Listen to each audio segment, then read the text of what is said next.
So let's continue the discussion we started a few days ago.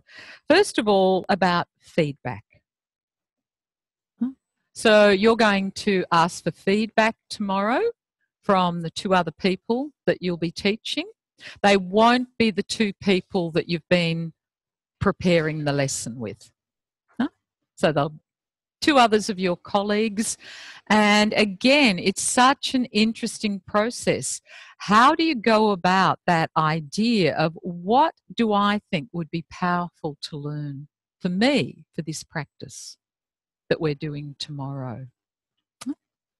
What is it that I'd like to get out of this for my learning?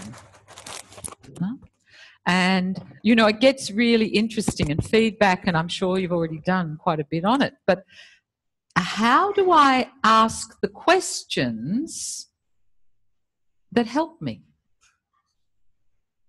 You know, how do I think about what are the things? So, you know, my story is, and this has got nothing to do with feedback, but it's the same idea. People will say to me, "Did you enjoy your holiday?" Yeah. Yeah, had a great time. That's where I stay in holiday mode. No? I'm not really making distinctions when I'm in holiday mode about what places I liked more or with a particular... I don't make a lot of distinctions at a verbal level. For me, it's very much, I had a really good time. No?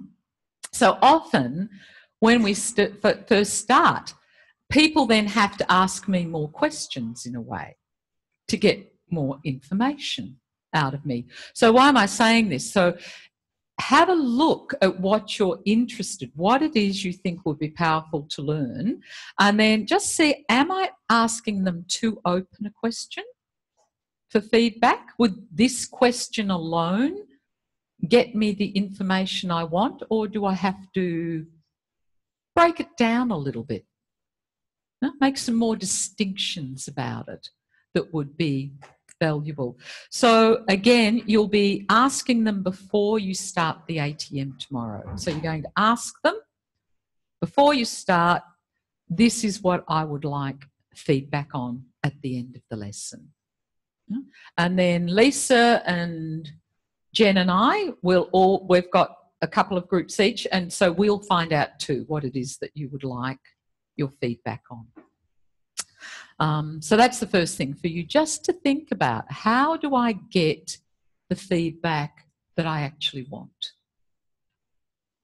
And it's, again, it's approximations.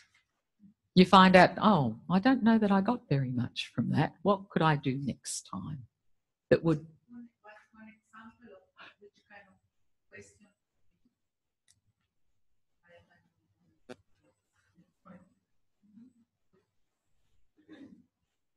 Anyone got a question they can think of? Yeah, Alison? Because often we can learn by listening to other people's. Yeah. So I would probably like feedback on the extent to which I was able to create a comfortable learning environment for my participants. And if you were going to put more distinctions in there, Alison, if they said, yeah, it was really comfortable, I felt great. Sorry, no, so the emphasis for me was on the learning word. Yeah, so so I might need to ask a bit more, mightn't I? Because people might not understand what that... I mean, our group would understand what that meant, but other people might not be able to. Will we be seeking feedback on Friday as well? You will be getting feedback from each other, not necessarily from the people, unless that might be a bit really important to you. Yeah. So I'm not going to say no. Okay. So does that give you a little bit of an idea? But talk it over with each other. Like, really, what is it that I want feedback on? Anybody else? Helen. So to just continue with Alison's theme,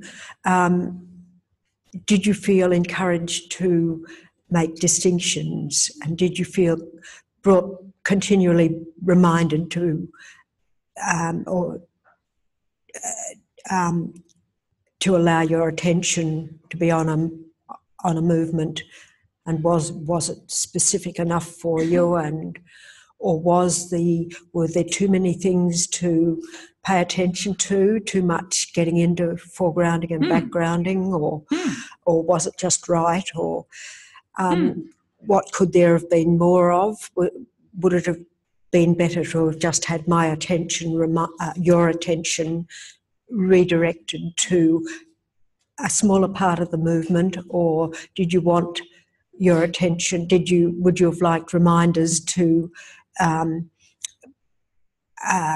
have your attention on the movement going through you?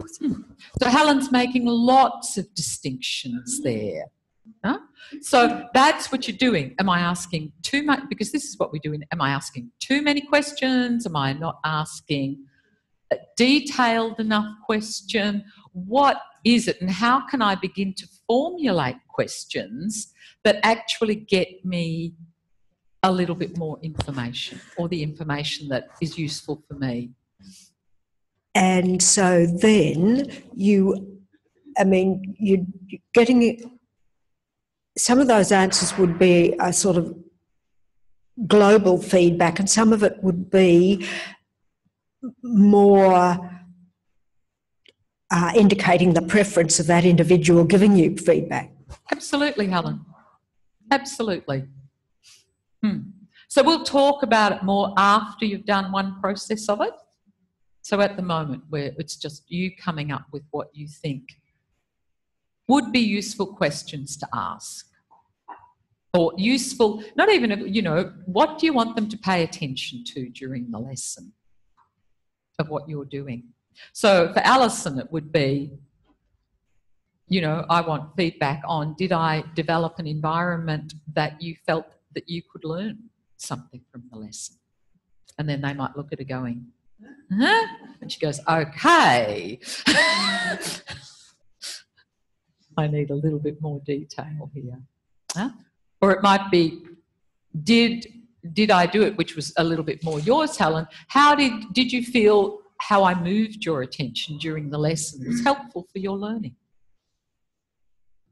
And again, that's where feedback gets interesting. Are you asking them for specific information, or are you asking them for a response in terms of a bigger picture for them to be sorting for? So we'll have our first approximation tomorrow. Now, I was just saying, where's Linda?